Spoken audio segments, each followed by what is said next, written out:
ku legends bomuzanyo gw'emmotoka z'empaka ate nga y'omu ku bakyala abatono ddala bakabikola omuzanyo guno. Susan Mwonge ebbaluwa eyo kitegeeza abaddewo endooliito we yaviddeyo okwogera nga kiyaka kisusse Immy agenda maaso n'okuba nti atugulira kuba tumenyeramuko akatonotono atutundirako ku nsonga eyo naye nga njagala gende maaso n'okuba nti ababuuzaako nero n'oluvannyuma tugende maaso imebuuza kuba tulaba n'abatuuliza Siri mtani n'abatuuliza ku 97.7 Record FM n'abatulaba ku Hapasport mwebale okwekuumirako mwebale okwagala motorsport omuzannyo gwaffe ngaffe abalondemu gugusanyusa mukuliko ebyembaala mukuliko ebye Masaka mu MX Masaka saagi waliyo Johnny Rob like abadde Masaka sabaddeyo so we all missed okay we missed naye nga ababadde mukuliko eyo yes okay Rob simanyi bukyayiro bakola nebwagala okuwagaliza program yes kansooke mbabuuzeeko nina mikwano gyaffe agenze maaso n'okuba nti mutumbudde Record Radio ate nawali eri kusaidiza Hapasport YouTube channel so osobola okuba nga oyitirako awo ku YouTube channel yaffe n'ogenda maaso n'okuba nga oteekawo endoboozaayo ekibuuzo kyo oba okuteesako message yo tujja kuba tugisoma butereevu wano ku mpewo za radio 97.7 okay ebeera batugenda okwakitabula okay Rob ndowooza ninabadde kwesunze nga manyi ogenda tugulya ekyabadde e Masaka naye nga abadde Masaka amukulikireyo ddala kinategeddeko nti wabaddewo of course there's some improvement in the turn up wabaddewo improvement mu turn up then okulagala kwabadde kwamaanyi nnyo I mean there was a lot of attention given ku eri pikipiki z'emmotoka pikipiki z'empaka kyensuubira okuba nti bufuna such feedback and I give credit to Benja Jojo yabadde event manager yategese ekintu ekyo so big up to you women in motorsport ekyo kirungi by the way okay y'omu ku bakyala bamanyika abali technical wabaddewo ka debate akabaddewo akatonotono ku two-wheel drives oba zijja oba okalabyeko Rob okalabyeko kabadde ku pasua I think so about yes ndokulira women abali very very technical like but it was really really impressive akonga mbadde sinabakawulirako it was something so it was something kabadde so serious technical you have to know about the car yeah of course whether two-wheel drive cars again is sequential or something like that so it was really really very good but thank you so much Joe that's really good okay natira mu week eyo Rob twabaddemukko n'amawulire agabadde amalungi Musano Akataka was recognized aba Real Star Sports Awards Fortbet Real Star Sports Awards bageze maaso n'okubarecognizinga Ponsiano ng'omuzinnabyamizannyo ow'omwezi ogusembye oba gutukubye emabega ogwa January oluvannyuma lw'okuba nti yawangudde event y'embalala kyensuubira okuba nti that's really good I think CEO Dr Mukasa I think he spearheaded this and what was recognizing abantu nga banene with awards I mean after getting what he got kyonna kyeyafunye embalala then ate mu week I think after 2 weeks or 1 week then about Real Star Awards bagenda maaso n'okuba I think that's really good I think ayinza okugamba nti engula eno ebaddewo sijjukira naye nga kyenzijukira nti yatandika ndowooza mwaka oguwedde kutandikwayo omwaka ebaddewo kabaka kawerako ddala ebaddewo naye yinza okugamba nti amaanyi ndowooza basinze kuba nga bagongeramu last year okuba nti tufuna munnabyamizannyo yes munnabyamizannyo wa buli mwezi ndowooza sikyo so Ponsiano y'omu ku bagenzi maaso n'okuba nga bakola kibagiwangula yatulabeko abavuzi bangi nga bazze bagiwangula nga Jasmangat Yasini Nassa at one point katono nnyo at one point katano batujjeko naba motorsport lwensonga nti many of them tebatandiga up people like Jasmangat especially I mean bo kiba tekibakolera at the end of the day so batalabikako bagagala to excluding actually mu awards zaabwe nga balaba tetujjayo yes because Jasmangat at one point dominating nga tagenda of course so they almost put us off but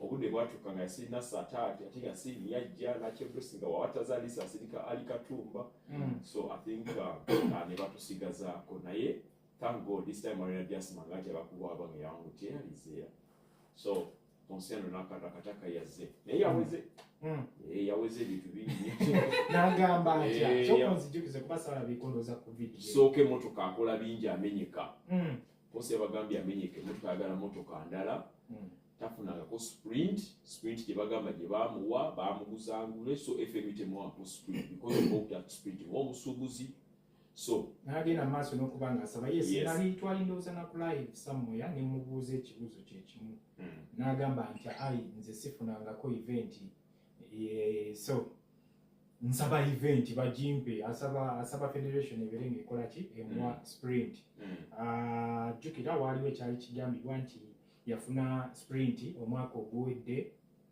nti ate oba yagenda ewani ewa Otega so ye kenyini n'avaayo n'akiklarifyinga n'agamba nti sprint eyo Otega yagulangule okuva ku federation just ye yamuyamba ku bujjukira sprint yali emukono so omusajja bw'aba nga emmotoka kyasobola ogivuga era ng'asaba bamuwe sprint ensonga endoza bagitunulemu oba oli awo asobole okuba nga ate ayongerako okwongera okuvuganya n'abasajja balina emmotoka ennene kuba okugivuga asobola tukirabye takyalina kyakakasa kyosuubira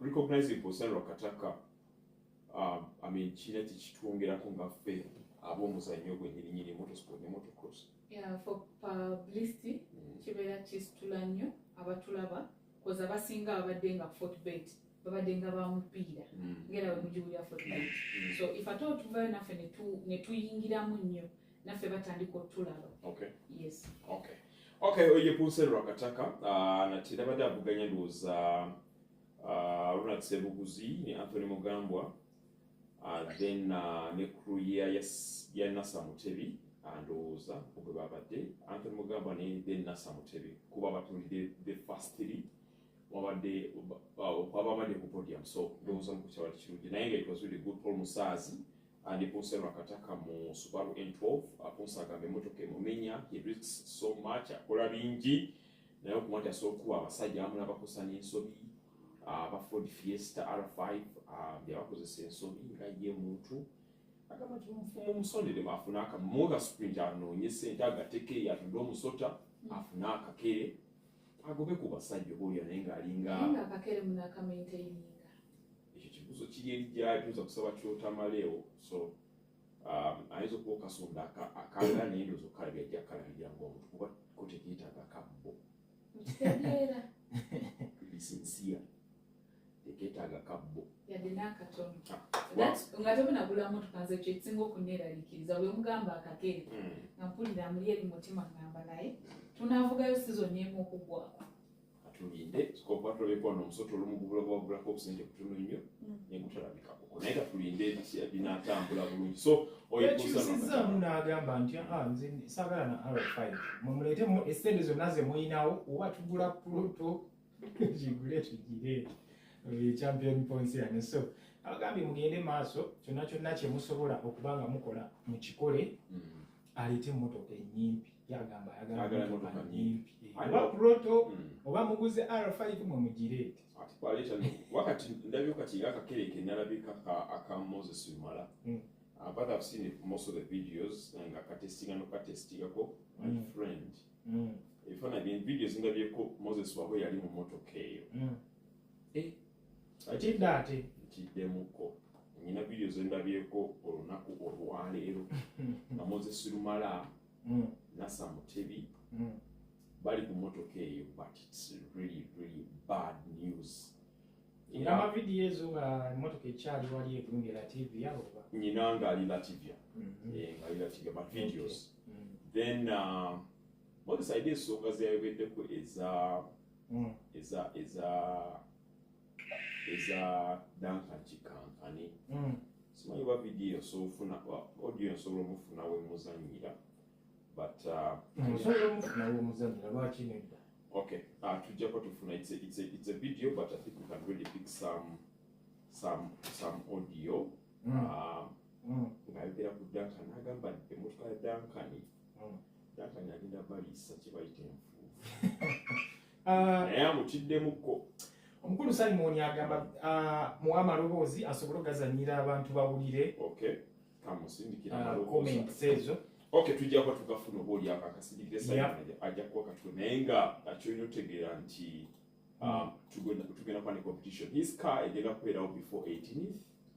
Ezo ya Duncan ne ya Moses igenda kubeerawo before omwezi guno gwennyini. So tuba expecting egonye Masaka? Inshallah, kuba buli omu alina kya planning kirala muko tomanya naye nga tuyinza okulaba twabulinda embalala ne tusala busazi pressure fekka era sooka tulinde ekinaba kigeze naye nga kino kinaba kize tujja genda n'ekyo abantu balindidde emmotoka zino ebbanga ddene so kyesaawa tulabe ani. Okay, embeera bwe tugenda tukyalinda amaloboozi gano oba oli agamu zesulumala nga yabeera ku mmotoka ya Dakajikankane neyiye agambe ye erina some latest software okukira ku ya Duncan but ya Duncan nayo so it's much more better of course by na R5 kit eri bit raised okusiga ku ya sebuguzi so embeera bwe tugenda maaso n'okuba tetambula. Okay, nga tuvuddeko awo ndowooza Immy tugende kundowooza ku mawulire amala gatambula gabadde ga mukulu Lukalu waliwo embeera ezibadde zitatambula bulungi. Okay, tugenda kuwumula katono nnyo tuzabali ku 97.7 Record FM n'omugenyi waffe kimanyika tuse Dr Mukasa Mukasa tujja kuba tulifuna katumulemuka abali ku 97.7 Record FM then abali ku Hapa Sport tujja maaso n'okuba nti buulyawo tweyongerayo nammwe mpolampola. Simon ofunye olumbe ejja tuzanyira amaloboozi ago aga legend ayogera ku those two cars eyiye neya Duncan Kikankane. So katumule katumule oba. Okay, abali ku 97.7 Dr Mukasa Mukasa abadde yakayingirawo n'atusazeeko bunyonyo patukula twagala kukola ka review aka event yaffe ey'embalala gye abadde Dr tusoze okulaba se buze buto ine Dr Mulamuti ndeka kiso era ndegalaza bamusimaze mu 24 ali musumbi nebuno atuna fuse promax yeyongedde wazibu gokutekola byaki Dr. Yefa ko jonny just mu gym like legend yatugambye meditating mbera onenkola nagenda mu yoga kitegeera n'okusaala okwo bulungi bayida kati gwe tofunya ku Dr. Mukete nenga Dr. Mukasa Mukasa gotunaye adio maluma yange of course yomuku pusogera ko jabo yomuku bakwagaliza of course yebulwa lwakulaba galo yangamba ne Dr. Berga abera kumpimpi awo ku record kumpimpi awo sajja abera wala ku okay Dr. Saso kulaba kale okay natira tubadde tuli ku tukyali ku Moscow awel kulika yembara mbara yatambula atya jo ujja kwogera kati ujja kwegera ku Moscow kati mbara oyo alhamdulillah tumungu tumwebaza nti twasobola okugenda mu mbara ensonga n'okuvaayo well event eyo tetwasobola gikola kigivuga gimalako but ate twafunamu ekyamanyi mu buli kyofiirwa ate waliwo ekirala ekirungi kyofunamu kuba whereas event kumpi tetwagivuga section zonna tetwazivuga lemise after a very long time tufuna chance okubeerako ku kaswa gyotera okubeera netubeera nga tuyita olumu oyitayoko kikulu kuba okubeera kaswa kuno kukuyamba nnyo waliwo analysis sebe ezibeereyo abasajja b'obuswa muli bazibu nnyo Dr. Vamuji mabibuuzi byaffe ebyo you arguably have one of the best cars in the land. Yeah, for sure. Emotoka eno yali evuganya ku championship. It almost took the championship last year. For sure. Zokulaba kaswa Doctor. I knelt down. Bambu yena gandi ha. Sajja olwo namugamba okujja tubuli kuba I don't want to take everything for granted, Doctor. Wona batulabiseeko Doctor. Nza okuli gy'obulira abantu. Era otogaanye nja kubawa emboozi gye mbanyumiza naawe. Doctor, what exactly happened? Yeah. You did have okay. Over the performance and because for sure. One, abantu bali basuubira have impressed. You impress so many that you guys are to even make upgrades. Yeah, I've seen so many drivers now. We want to list of Evo 9. Evo 9. Yeah. But who's a Dori in Waneno? Nalongo. Moroka Jagamba Evo 9. Jakuwa reasons Zimo. Dr Mukasa Mukasa, Musa Seka, Nasa Mutebi, Gamba. That's it. Yeah, for sure. So Bobuza Pasua, Evo 9 right now is a thing. For sure. And that idea, Tamani, the cost and what you go through to have that car. For sure. It's a very expensive car. For sure. Dr. Chechaga, Checha Tambula. The car was due for a review. Yeah, the car was due for a review. Many machines, especially high performance machines, the Evo 9 is a very good car.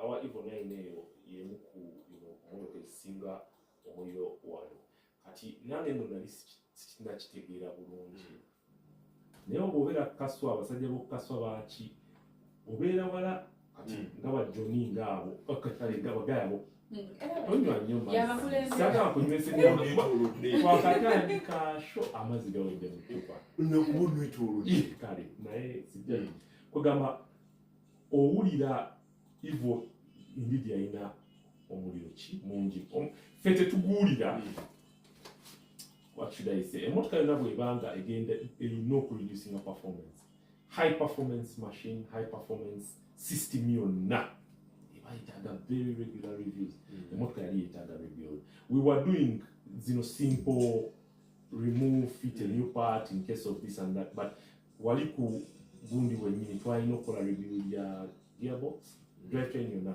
from the engine, gearbox, ne diff. So we did not do a complete review. Okay, what you 97.7 to come here? Yes. So our problem was that ate tekijja nti twali tetukyagala oba nga tetukimanyi. Omotoka yaffe twagenda tukiraba nti performance gyeyalinga etuwako effort gye twali tuteekamu ku birala byonna nga tekyakwatagana. Well, we had made a few changes, like change of a navigator, but by and large that didn't change anything. Yes, it lost us some time. We are losing time. Money change. Okay. We are losing time. Because, of course, we work on change. You have to engage more hours. And what not money, for example, new navigator. But apart from that, the driving, the notes and everything picked up so quickly. But one thing was for sure, the car was on a decline. Yeah. The power was reducing. The diffs were not behaving as they did in the first rally of the season. The gearbox we had changed to a new gearbox. The gearbox has been performing very well over the last ever since we changed it, about 3 events, including the auto process we drove at the end of the year. Now engine. We trusted that engine so much we almost forgot about it. We took very good care of it. Of course, we performance season here, then. Yeah, actually, mutabani wange n'ekintu kyeyangamba manyi mwebuuzaako ku bagezi bapalo baffe kugamba ne mwebuuzaako n'angamba nti of course it's a well-known saying if it's working, if it's not broken, why fix it? You get it. Kati engine eyo compression, it was giving good performance. Ekendeza compression, we didn't do a compression test. We kept on saying we'll do it, but somehow we didn't. And I think that was a problem. Why number? If the compression test, you don't need to break apart an engine and check if the compression is the same as before. It means everything is airtight, everything is good. And I think I agree with him on that. So we have learned lessons. Now we are learning lessons of high performance, of high performance maintenance of the vehicle. We hadn't maybe done this before. So engine we try to kill in Barara. Try to change our rebuild, but we had to buy time. Of course, also funds. Because rebuilding an engine is 10 million. nakasente sazo walioka diverting si diverting asente actually maybe okuvewa okujja murali naye mu mbeera eyo ne tutasobola kuba budget ozimanyi going into a rally you need 10 million maintaining the car just to go into a rally is another thing because jukira your engine we change the oil every event so but we thank God the charger at the start one and we had too many lessons to learn very early in the season and actually our confidence in doing very well this season is much higher. Inshallah, it will depend on now if our rebuild comes out very smooth. Okay. Yeah. Okay, maybe that what you wait. Really, Dr. Mukasa. I've straight of course okuva embarrass but this is the whole nainga na limwetaga. At one point agamba oba Dr. Tekati motoka.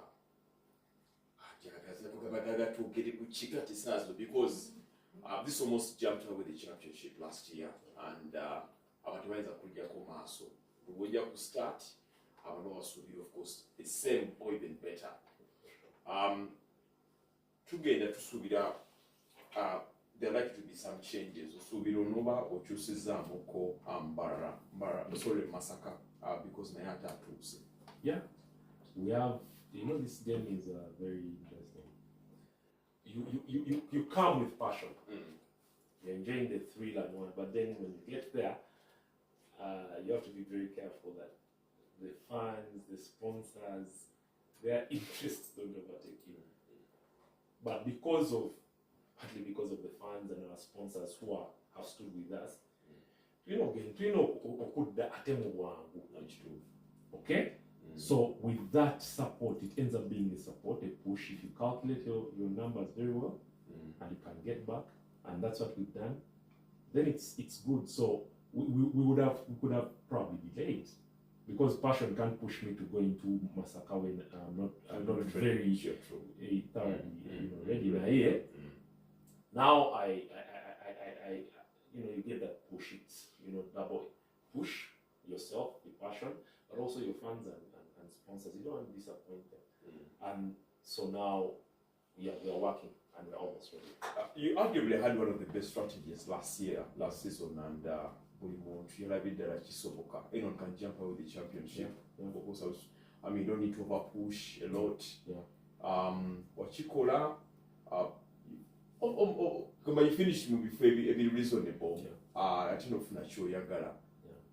Should we bank on the same strategy this season? Yes, and yes times to why. It has to be the same strategy but refined better.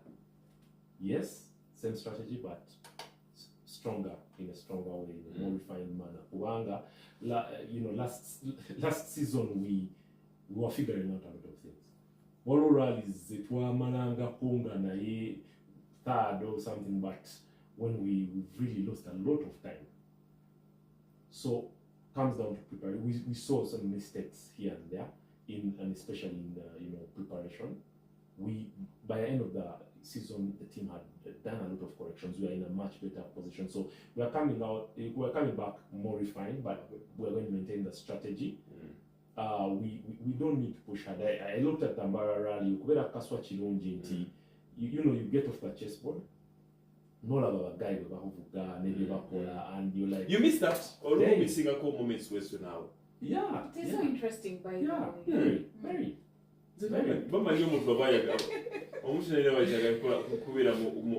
Nedda kiba interesting Ransonga if like oyogera owulira bye boogera n'olaba ne ba drivers approach gye bakola kikuwa like endowooza endala okusinga ogamba nakoze reki nenzija nenvuga waliwo byobeera omises because for example one way corner ye nayingira in Masaka last year nalidda ku bitooke, it was a slow left, nalidda ku bitooke in Masaka it was one of the most popular times.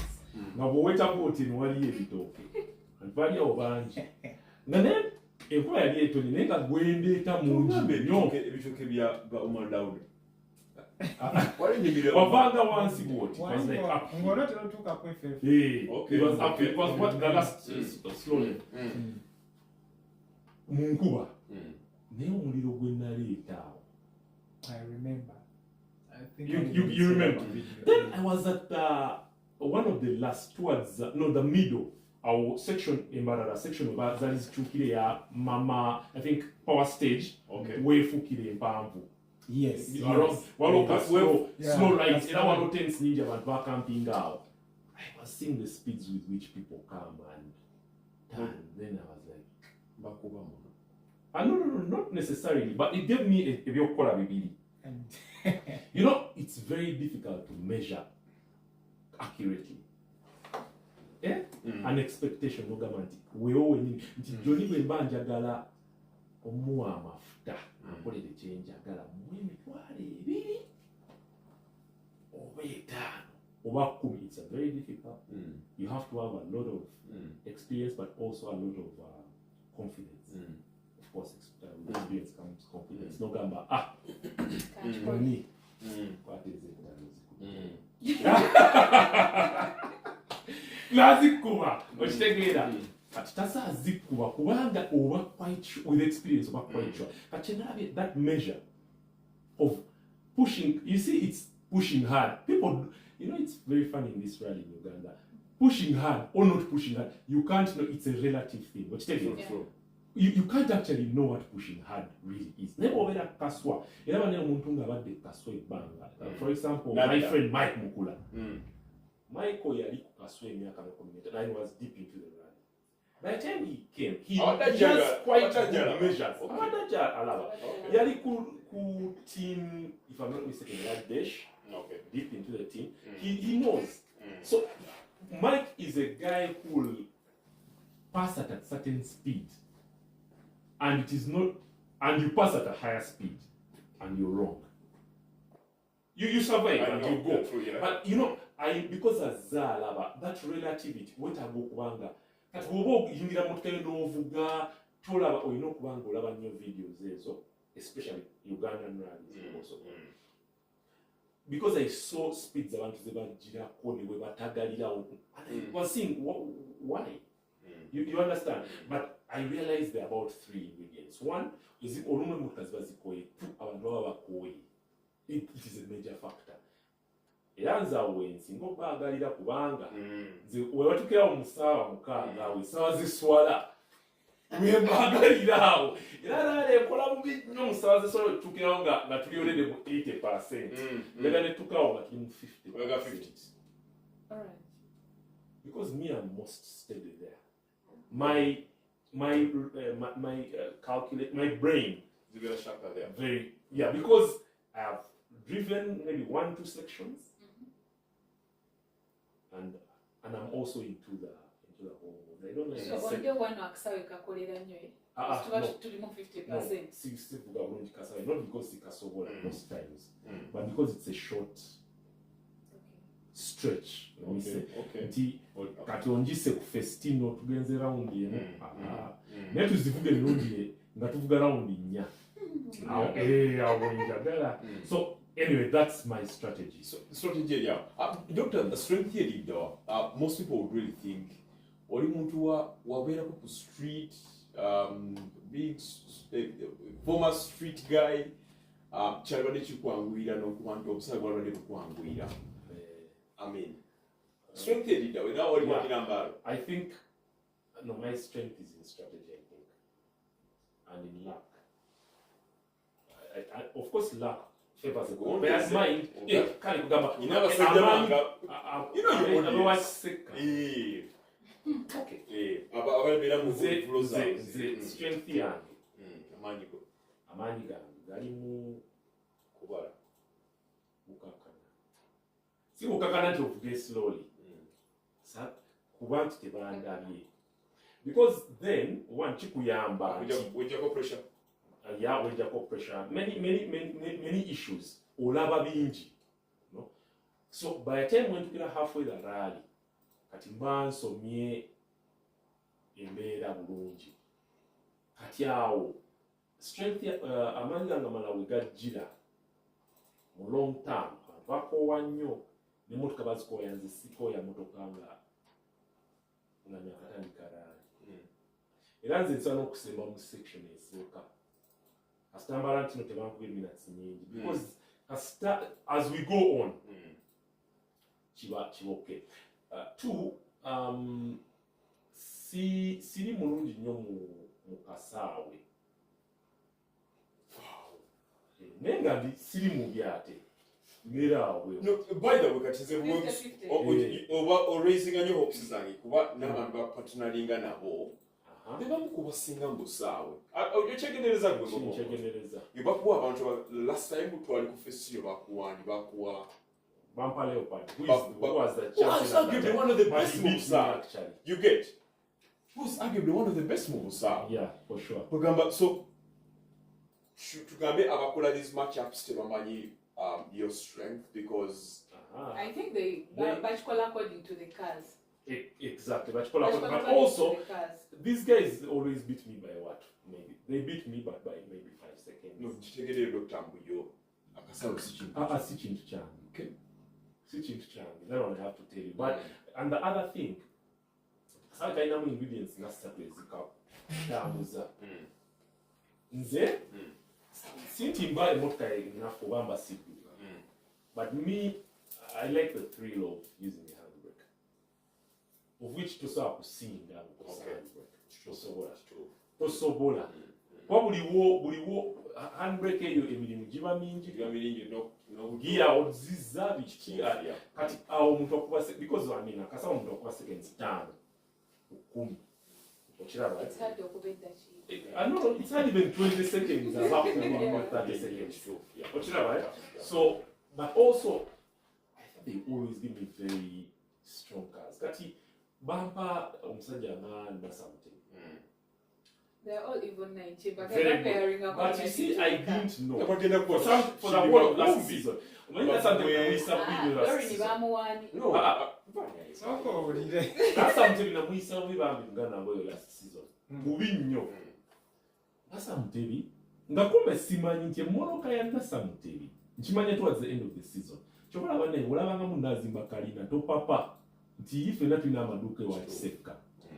Kumbe Nasa Mutebi tutambudde ebbanga lyonna nze mukubisa maybe strategy na luck na preparation naye motoka ya Nasa Mutebi of course it's very totally different animal.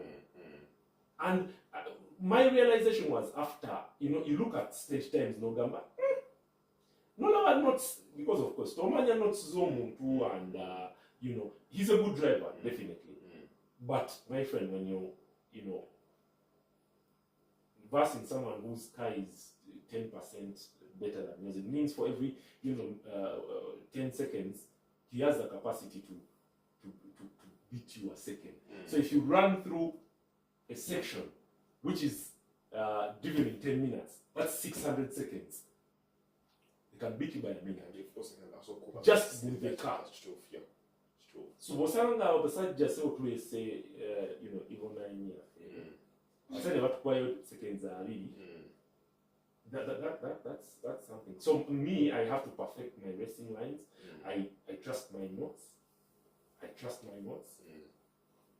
have tried to study my notes. That remember see because I've never been in that experience because I've just been rallying and really doing serious rallying maybe for 2-3 years. Naye bwembanga nkimanyi I pay attention to detail. Okay, truly Dr. Mukasa Mukasa. As for Evo 9, was a yeah, for sure. So any plans or you still there? Okay. What's your name? Because FIA yagabye provisional way, ayagala I think Africa and Asia. Emotoka yo bwebanga eri eligible osobola okubanga owandiika to a given event, right? Yeah, so I think we are good with the Evo 9. We want to drive it one more year at least, yeah. Nsonga tulina mu kalenda za ARC. Yeah, for sure. Buli eri omwaka obadde ofubye nnyo okubeera ku mulimu gwa ARCs. Yeah. Okay, do you plan your ARC this year? For now, no. Budget-wise, no, we don't have the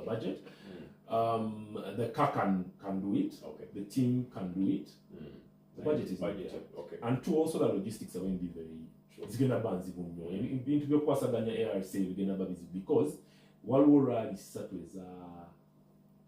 eza NRC wakati mubanga oli ku NRC and then waliwo ne national wakati sorry what national emu wakati I think eri si Masaka actually. Is it Masaka? No, not Masaka. It must be around July maybe.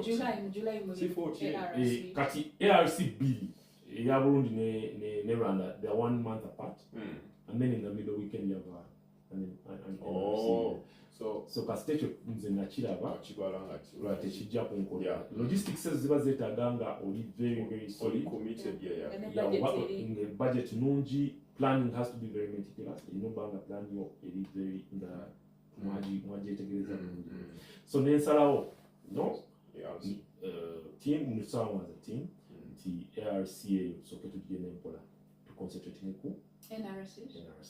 I think this year's NRC may be easier. Are you sure? Than last year's NRC. Are you sure? That's what I think. Guys are coming back. Kirozo kijjawa Dr. So tuzanyira ku maloboozi g'omukulu nga yagera ku motoka ya plane. Omwami Mwambazi Lawrence agambye nti uyu mukulu kyagera kituufu mu afternoon abeera mulala mukko. Okusoko tuko some comments that kyali maloboozi ya. Atuku comments out. So senior navigator agambye mu afternoon obeera mulala mukko. So ebintu olina engeri gy'okola ki gy'obikwasaganyamu. Nenga wano mu comments kandabe comments wano. Asimanyi amaloboozi gali read out. So kusome comments. Comments Jimbo Fazil okay agambye kwali alaba greetings to Doctor, I love him so much. Ye drive away. Asibri Vincent wana agambye kwali ali Abu Dhabi. Okay, coffee kwali ule Rashad. Guys, before you comment, first like the video. Achibaganda abali wali eri kuki. Wali eri ku hapa sport. Yeah, we bali nnyo muganda bajjukiza kinene ndafula okay kwali Kevin Sweetman. Okay, kwali Chimba Godfrey. Agambye olimba kisimanyi ani bwabadde Tugule ekyenimba mwetaaga elephant. And of course Nasibu Pro anagambye nti Dr. Mugambe pick up unjireete jja. Okay, let's pick up. Yomu ku bavubuka besokwagala nyo. Okay, Mukasa Kim abuziza wano. Agamba ki Akim? Akwali nnyo wano ku wali eri ku hapa sport YouTube channel. Agambye nti Robs kalenda yafulumye ne Zambia teriiko lwaki. Ekyamazima I'm trying so hard to find out lwaki Zambia teyasobodde kubanga efulumira ku kalenda. Ogambe ARC? Yes.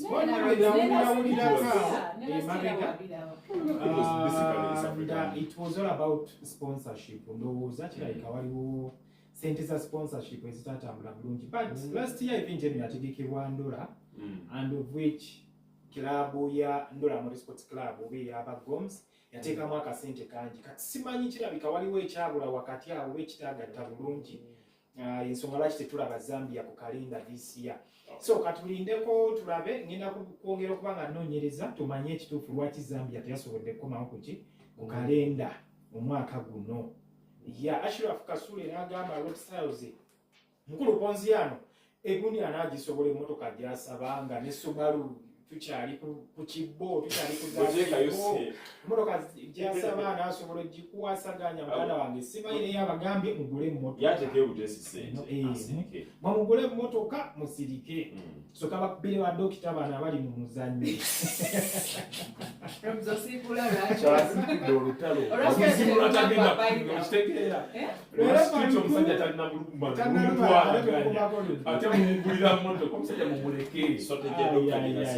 ate ekinala byekola nti Sebuguza ekalisote agenda okutambulira. That's why I asked you about this. Sebuguza kigenda buli omuntu yamutendeko nnyo maaso even imbara twatuludde nnyo nemo ne tutuuya despite the fact yabadde emmotoka ennungi naye abantu bamuwadde nnyo obudde anti kati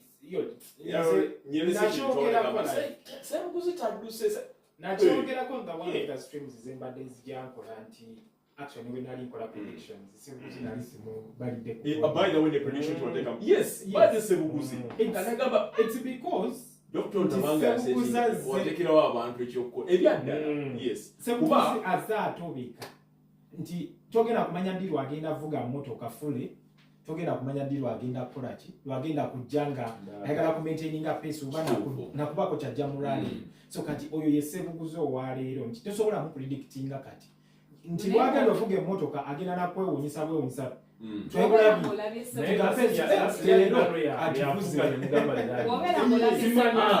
lasi yali akutamu omuntu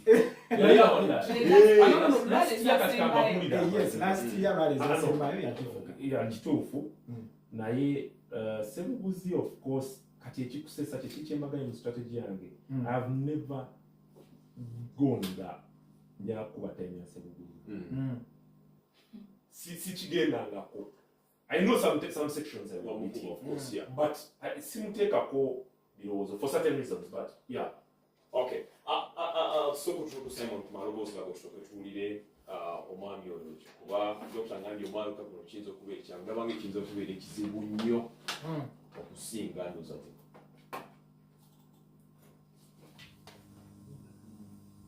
Surprise people. I think that can surprise people. That was surprising because yes, so Duncan, day one when he came to reveal, I just said this boy is crazy. And it is crazy. Like Duncan knows to drive that car now. Okay. Okay.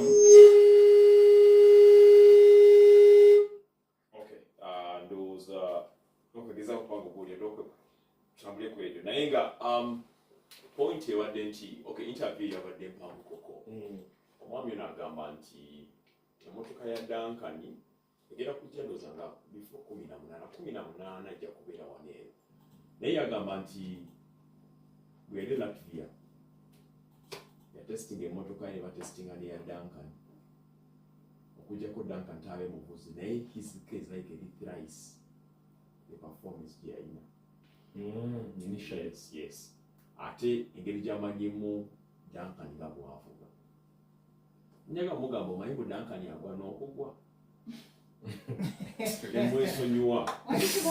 nemwesonyiwa kuba kati yagambye Duncan yagenda kubona sinasa ne R5 z'obuzibu R5 z'obuzibu zinaba agenda ziwa obuzibu ye mwagamba tutya sinnatyako omanya kinyonyodde bwenti nennyongera okwasa ati nti championship ya buno omwaka egenda kuzitowamuko ate ebyo byebijanguya ku strategy nze ngeeyange njagala nnyo in fact saayagala nga rallies nga tugenze ng'emmotoka zibalinze 3 yange ssebuguzi wazitinanasa yasinasa no, it was you. Nasa Mutebi, yes. Yeah, it was boring. No. I didn't say boring. It was what? But I it. don't like it for my strategy. I like the strategy when there are lots of There are lots of competition. Sikubulira omwo. Very good. Me, I don't compete. Nti nga bwe mbagambe saagobako okusebuguzi kati nze ARC ssebuguzi yali mabega wange NRC ARC ya Uganda Pan of Africa okay naye abantu it's like I didn't know but I actually knew kati kakuwulye tuba tuli ewoima twali nze I don't know if I have that video but wenamba nfunye obudde ya olwo yagamba Kamboyeko Dr Mukasa nomugera mwewunya bagenda muyita buyisi sebo jango kimye ekirabo kyo talina pressure kata tuzit bagenda muyita sebo jango gwa wangudde engule na talina pressure kati sebuguzi musajja watujukira afunamu obuzibuzibu yalina okutwala every other rally event serious ate nga gwe kyotalina kyovolaba it was really easy for you had you not really had that problem ekyali eggulu engeri ssebuguzi gye yavugamu effort potro ng'oggyeko amakubo g'effort potro nga bwe gali ate si we yavuga eggulu effort potro yali a bit relaxed but eggulu yali naye eggulu omanyi lwaki nze omuntu gwe ntya olwali Uganda sinti no mu speed because rally tesingibwa speed omusajja omu gwe ntya wano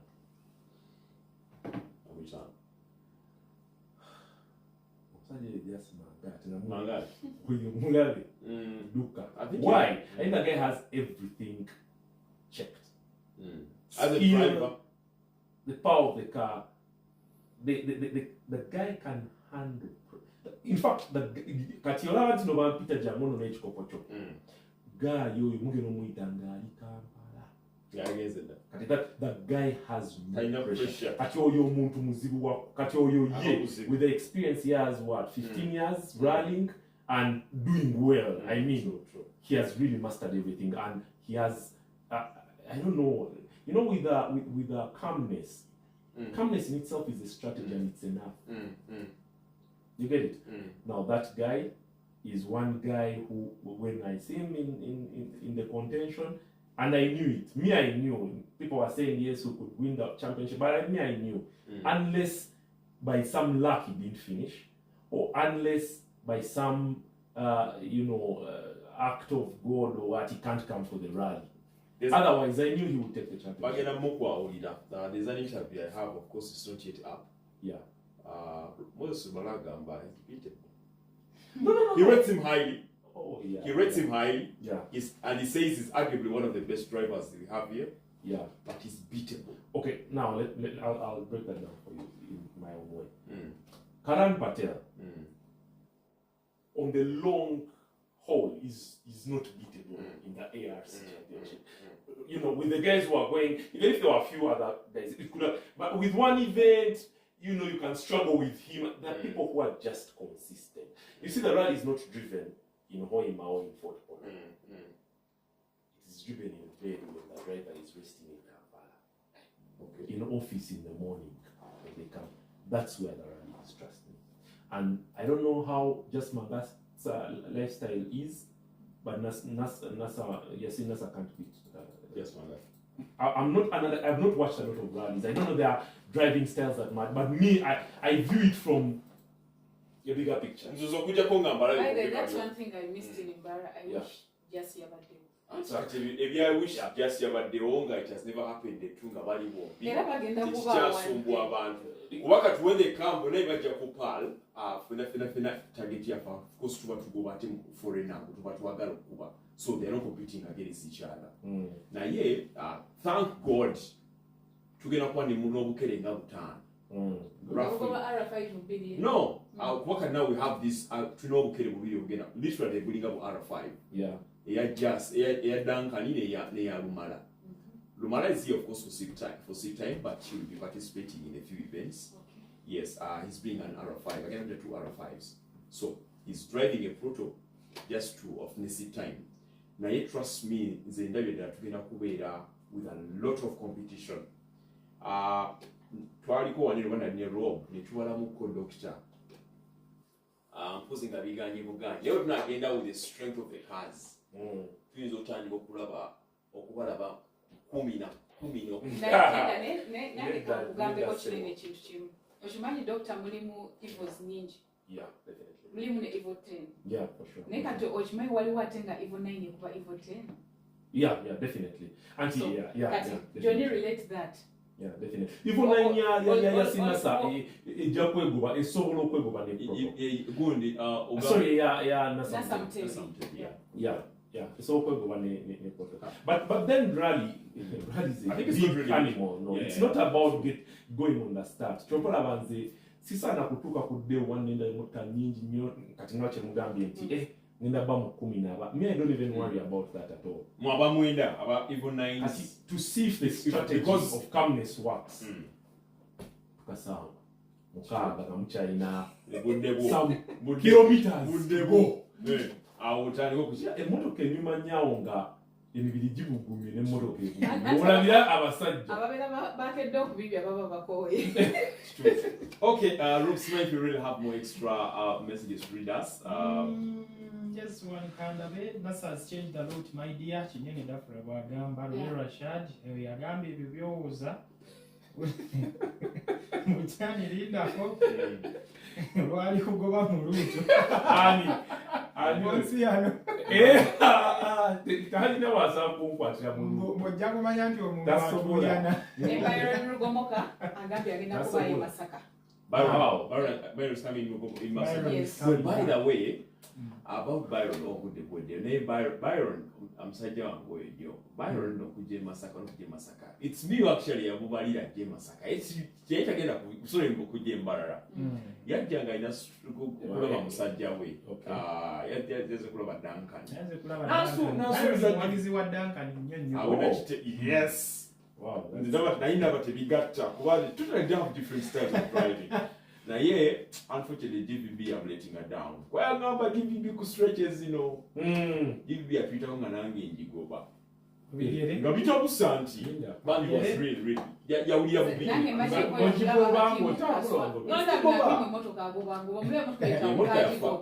No, but I'm praying for Byron of course. These are some of the drivers we have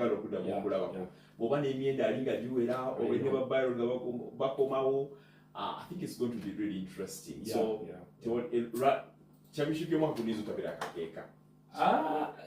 Yeah, definitely. We're not going to move some Rudy, Dr. Mobile, Villa,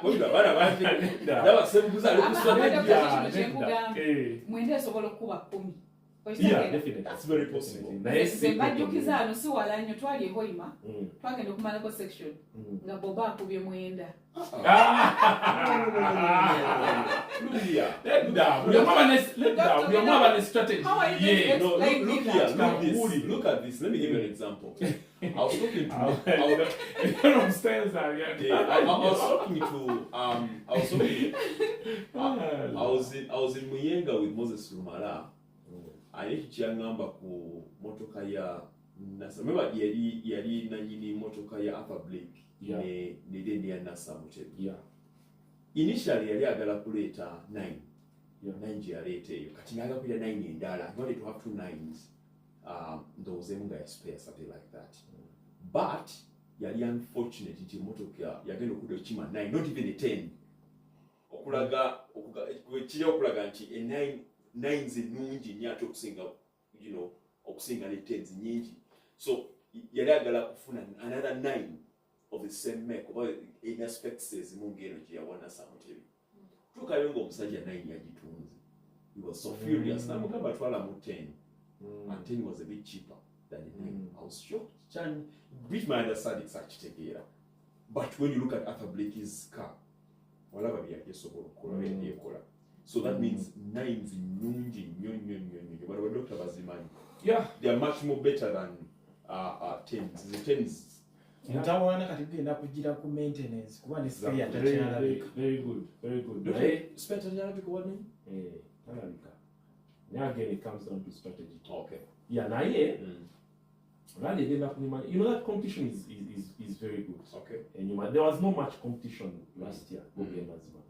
Era nebaza nnyo twebaze Katonda. Of course the drivers abakomyewo. I hope ntino bwe balaba nga almost championship tugenda zirya ku kakeeka bwe. Otherwise sport yali egenda true. Naye in the end sizalawo any of these drivers, my seniors, and those are very skilled guys. They know what to do. They can do great things. Naye always the younger drivers, of course, the new drivers. The magic is in the strategy. Kubanga Rachin's city nze nemba ku championship ne lwakataka. Sisa prepare. Nakula bani ngabule musajja. Because he's not good. He's very good. He's very good. Uchimanyi oli ku podium. Naye problem nze omuntu yenna yani bobo wasa mukazi. Oba mkubo ofundula musajja. Jonny to wana wasa. Wase bagunda bakoni impeta yomulala mu wase. Nyumya engatumaliza radio ye wakawaji kali. So basically strategy banange, strategy. Wabawo omuntu nga taina just is very lucky, for example. Taina, I don't think he's there listening to 1,000 people. He will. Just that. Something tells me this season he's going to listen to so many people. After 15 years of running, after 15 years, we have guys who have been in the game for 25 years. We have a guy who's coming back. He's now 60 years.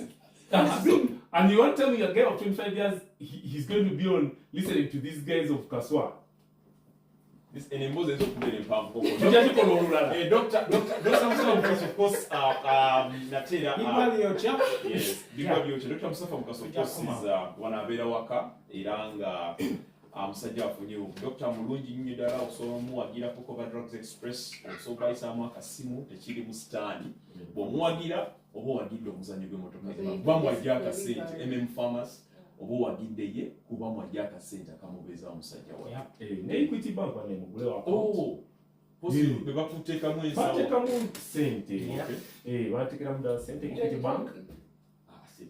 Yeah, it's your bank here for Munsu yange byansu. Your bank here for abantu bawansi abagezaako okufuuka abawavu. So nibo bango yagala kulinnya mu dala wagira doctor. We love motorsport. And we love quality services, Equity Bank. Ne Igovet tujerabira kubanga Igovet Uganda, it's the best important supplier of livestock. What is the other? The Karibu Zensema? Ginsema. Yeah, livestock. Dr. Ogera na mulimi wa. Mulimi. Doctor Obude Buwende. Yeah, Jakutwa. Tetufunye budde bogera ku WRC. Of course, final issues are way, but hopefully WRC government ya Kenya, of course, Minister of Tourism and Sports.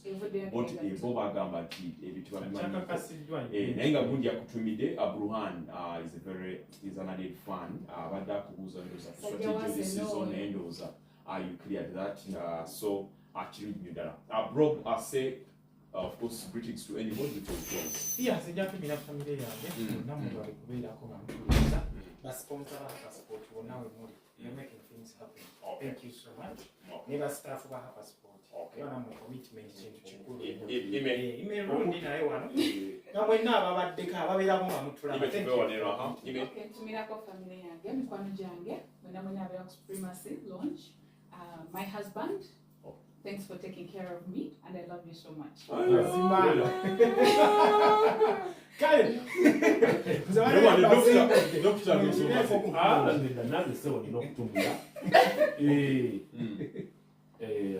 My family, thank you.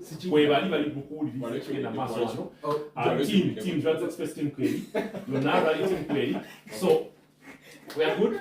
Thank you, Johnny, for doing this. And, Roadsters. I think you guys are doing a great job. Okay. Bane mugende masoro kubanti. Subscribe to Nchima Rally Team. Zina episodes of his legends. Together with our legends. And the last episode of Lumana egenda kujja ku Hopper Sport. Okay. Yeah. Sawa yonna. The very last episode of Nchima. Johnny. Immy United. Kanaba inosoko muleke. Yiteko ku Musa Sibaru Hub. It's the Musa Sibaru Hub. Unala yiteko. Dr. Rabyaba. Ejjano. Subhanallah. Chibadenga wa